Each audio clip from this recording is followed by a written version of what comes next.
주님께서 여러분과 함께 마테오가 전한 거룩한 복음입니다. 그때 예수님께서 제자들에게 말씀하셨다. 아무도 두 주인을 섬길 수 없다. 한쪽은 미워하고 다른 쪽은 사랑하며 한쪽은 떠받들고 다른 쪽은 업신여기게 된다. 너희는 하느님과 재물을 함께 섬길 수 없다. 그러므로 내가 너희에게 말한다. 목숨을 부지하려고 무엇을 먹을까, 무엇을 마실까, 또 몸을 보호하려고 무엇을 입을까 하고 걱정하지 마라. 목숨이 음식보다 소중하고 몸이 옷보다 소중하지 않느냐. 하늘의 새들을 눈여겨보아라. 그것들은 씨를 뿌리지도 않고 거두지도 않을 뿐만 아니라 곳간에 모아들이지도 않는다. 그러나 하늘의 너희 아버지께서는 그것들을 먹여주신다. 너희는 그것들보다 더 귀하지 않느냐. 너희 가운데 누가 걱정한다고 해서 자기 수명을 조금이라도 늘릴 수 있느냐. 그리고 너희는 왜 옷 걱정을 하느냐. 들에 핀 나리꽃들이 어떻게 자라는지 지켜보아라. 그것들은 애쓰지도 않고 길쌈도 하지 않는다. 그러나 내가 너희에게 말한다. 솔로몬도 그 온갖 영화 속에서 이 꽃 하나만큼 차려입지 못하였다. 오늘 서 있다가도 내일이면 아궁이에 던져질 들불까지 하느님께서 이처럼 입히시거든 너희야 훨씬 더 잘 입히시지 않겠느냐. 이 믿음이 약한 자들아, 그러므로 너희는 무엇을 먹을까, 무엇을 마실까, 무엇을 차려입을까 하며 걱정하지 마라. 이런 것들은 모두 다른 민족들이 애써 찾는 것이다. 하늘의 너희 아버지께서는 이 모든 것이 너희에게 필요함을 아신다. 너희는 먼저 하나님의 나라와 그분의 의로움을 찾아라. 그러면 이 모든 것도 곁들여 받게 될 것이다. 그러므로 내일을 걱정하지 마라. 내일 걱정은 내일이 할 것이다. 그날 고생은 그날로 충분하다. 주님의 말씀입니다.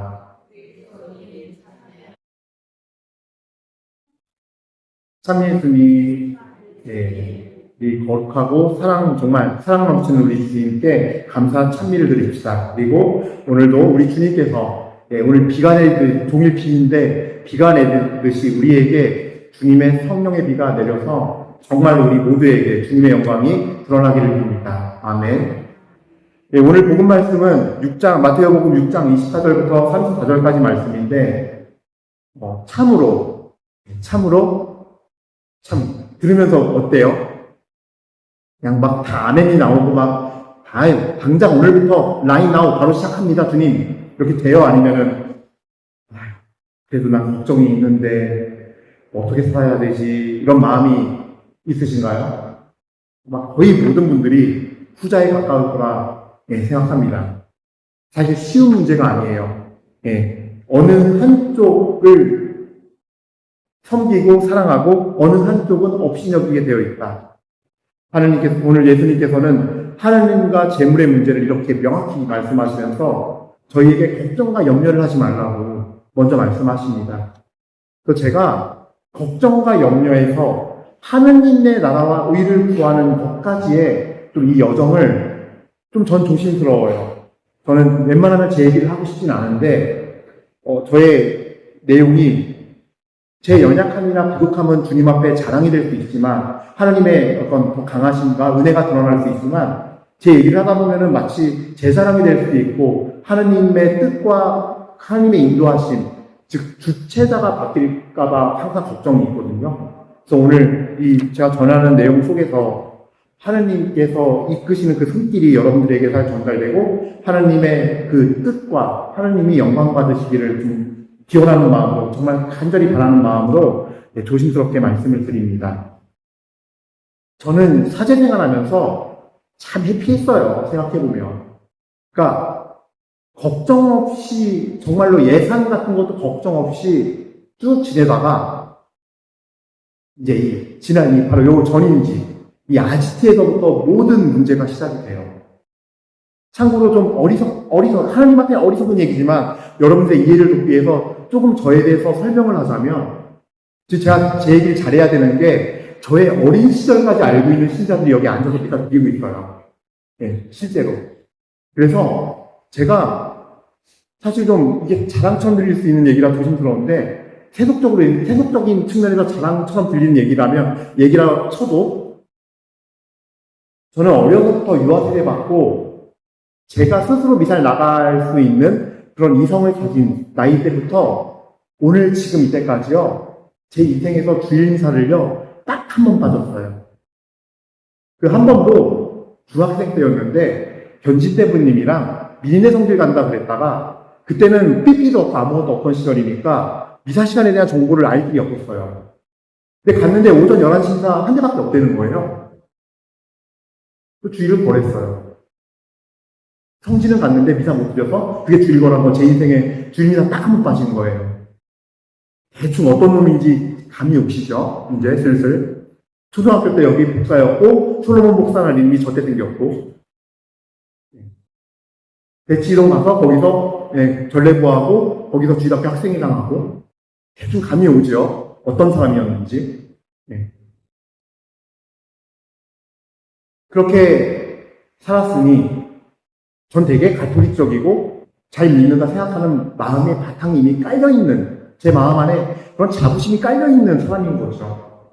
그리고 사제가 되었고 사제가 돼서도 뭐 그냥 무난무난하게 별일 없이 사실은 하느님과 관계없이 하느님의 기준에서 살지 않았고 그냥 남들 보기에 뭐 주교님이나 윗분들 보시기에가 더 중심이었어요, 마음에. 네, 그런 가운데서 사제 생활을 해오고 그런 가운데서 아지트란 걸 딱 발령받으니까 딱 버스 한 대 사주고 첫 해는 그냥 어찌어찌 뭐 그냥 돈 있는 거 그냥 해주셔가지고 했어요, 그냥. 근데 그 다음부터 이제 한 번도 부딪히지 않았던 걱정과 근심이 밀려오기 시작하더라고요. 분위기를 보아하니 교구에서는 버스 사주는 걸로 다 끝낼 것 같고 약간 예산 약간 해주는 걸로 끝낼 것 같은데 제가 이 청소년 사업들, 청소년 복지 쪽을 하다 보니까 이 버스 쉼터, 이동쉼터라고 불러요. 이 이동형 쉼터를 하다 보니까 딴 데 서울시 기관이나 딴 데 보니까 기본 예산이 5억 8천 6억이에요. 기본. 나는 교구에서 이 직원 당장 2명밖에 없으니까 요거 대주고 있지만 다른 데 서울시나 다른 지방도 다 마찬가지로 직원이 최소 6명이에요. 7명이요. 네, 기관장 1명이에요. 근데 우리 2명이에요. 야, 큰일 났다. 근데 보아하니 분위기는 더 이상 예산을 늘려줄 것 같지도 않아요. 생전해보지 않은 돈 걱정을 하기 시작하는 거예요, 이제 인생에서. 처음에는 그게 이해가 되더라고요. 내가 이게 얼마나 갈까? 자면서 잠이 안 와요. 내년에 없어지는 거 아니야? 야, 없어지면 난 어떻게 되는 거지? 잘리지 않겠지만, 그것 때문에 면직당하지 않겠지만, 사실 마음 안에서 얼마나 죄책감이 생기겠어요. 이렇게 믿고 맡겼는데, 파견을 했는데, 그 임무를 수행 못했다는 거에 대한 어떤 그런 것들이 생기겠죠. 네. 자존심도 상하고, 내가 죄진 것 같고, 네. 말이 그렇지, 그게 쉽지 않잖아요. 근데 그렇게 2019년에 1년 살고 20년 됐는데, 코로나가 터져버리네요. 오히려 저한테는 다행이었어요. 뭔가 좋은 핑계거리가 생겼다였어요. 2, 3년 그렇게 갈 줄 몰랐죠. 그러면서 하느님께서 비록 제 신념에 의한 거지만 코로나를 겪으면서 약간 그런 마음을 먹었어요. 진짜로. 에이, 망하면 문 닫고 나오지 뭐. 예수님 뜻이 아닌가 보지 뭐. 내가 이렇게 해보고 저렇게 해봤는데 안 되면 문 닫고 나오지 뭐. 그래서 나름대로는 비록 신념에 의한 거긴 하고 혼적인 노력이지만 그래서 평화방송 있으면은 할 수 있는 인터뷰는 다 하고 방송 나오려면 그냥 야 이게 기회다 무조건 하자 그러고 다 했어요. 이것저것 다 했어요 정말로. 그리고 이제 아주 운 좋게 KBS에서도 와가지고 추석 60분이 저희 6개월치를 다 찍어서 정말 완전히 다 보여주고 그렇게 했었죠. 그러면서 제가 2023년이에요. 딱 저의 이제 운명의 추가 갈라진 해는. 그때부터 정말 하나님이 새로운 부르심이 시작이 됐어요. 그렇게 걱정과 염려하면서 어떻게든 해보려고 아둥바둥거리면서 살다가 2023년 되었을 때 하나님이 저를 부르시려고 했던 것 같아요. 어떤 한 분을 만나게 되고 그 인도자께서 저랑 같이 이렇게 멀리 살고 있고 서로 연도 없어요. 그런데도 저를 위해서 기도하셨고 주시는 말씀들을 전해봤는데 지금 생각하면 그게 그거 같아요.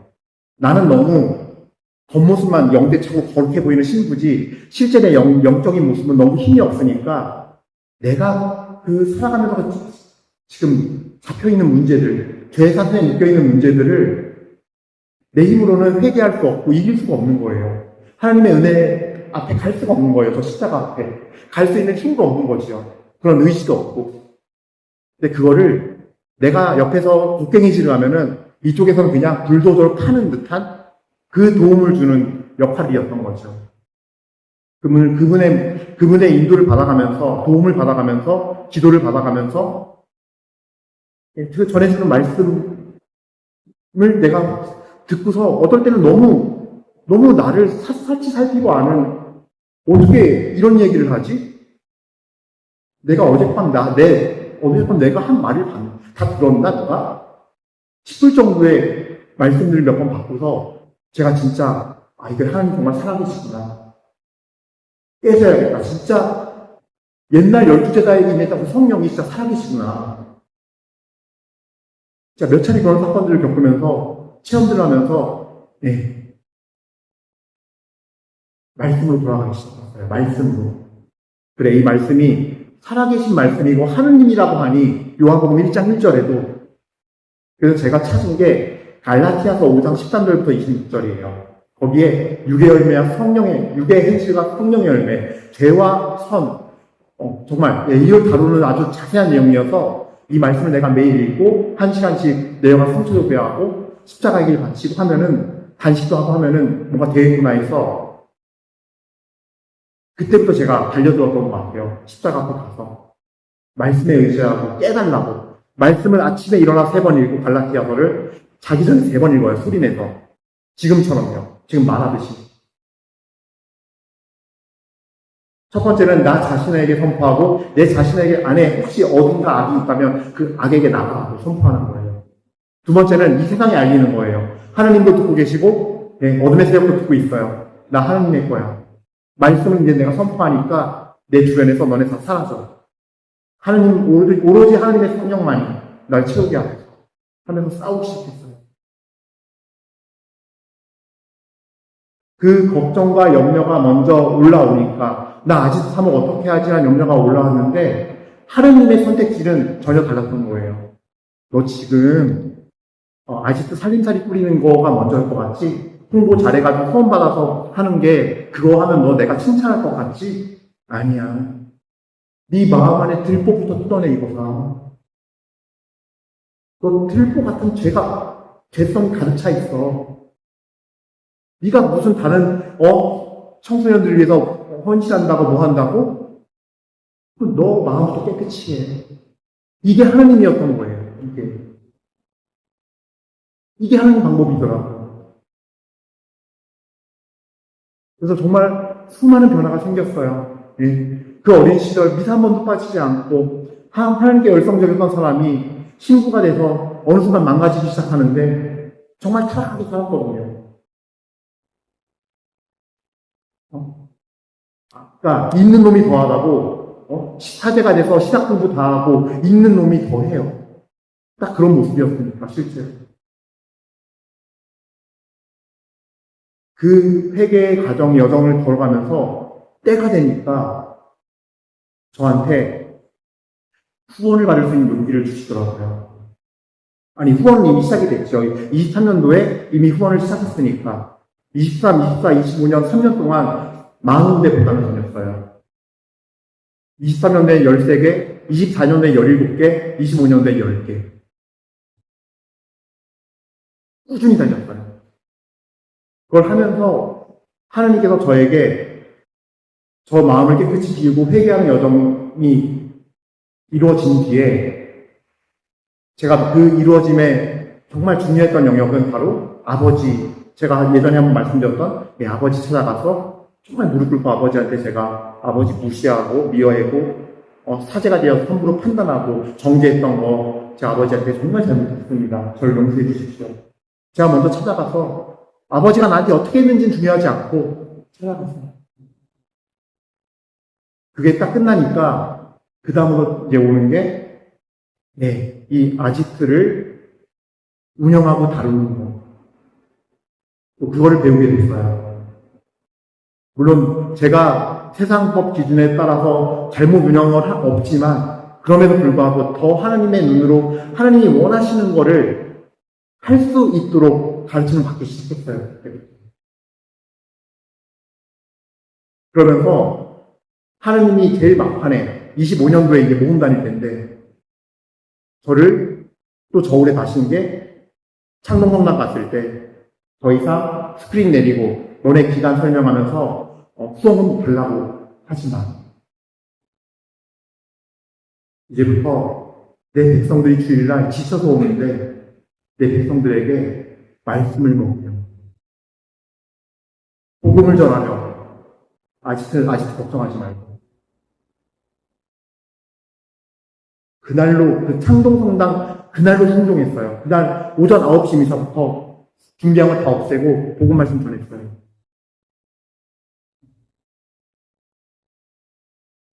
저는 그러면서 좀 배운 게, 그러니까 제가 완전히 됐다는 게 아니라 조금 이제 알겠는 거예요. 아, 왜 걱정하지 말라 그러시는가. 주님께서 저를 이끄시는 여정이었던 것 같아요. 예. 믿음의 그릇이 만들어져야 하나님께서 은혜를 채우시고 그 은혜의 크기만큼 믿음이 고백되고 따라지는 것 같아요. 그 받은 은혜만큼. 예. 우리 힘으로 하나님과 재물을 선택하라 그럴 때 우리 힘으로는 안 돼요. 그러나 오늘 이 말씀, 오늘 전해주신 예수님의 선포된 복음 말씀을 굳게 붙잡고 나가셔야 돼요. 그러면 하나님께서 내 마음을 아주 작은 것부터 하나하나 살펴보시고 살피게 하시고 나를 돌보실 거예요. 다루실 거예요. 네, 그런 여정 속에서 우리가 사실은 정말 하나님께 모든 주권을 맡길 수 있는 은혜가 임하는 것 같아요. 저도 아직 모든 걸 다 맡기지 못해요. 어느 정도 무엇인지 이제 조금씩 깨달아가는 중이에요. 내가 어디까지 맡길 수 있는데도 조금씩 이제 체험을 해요. 이 본당에서도 다뤄지는 것이 있을 거예요. 분명히 저에게.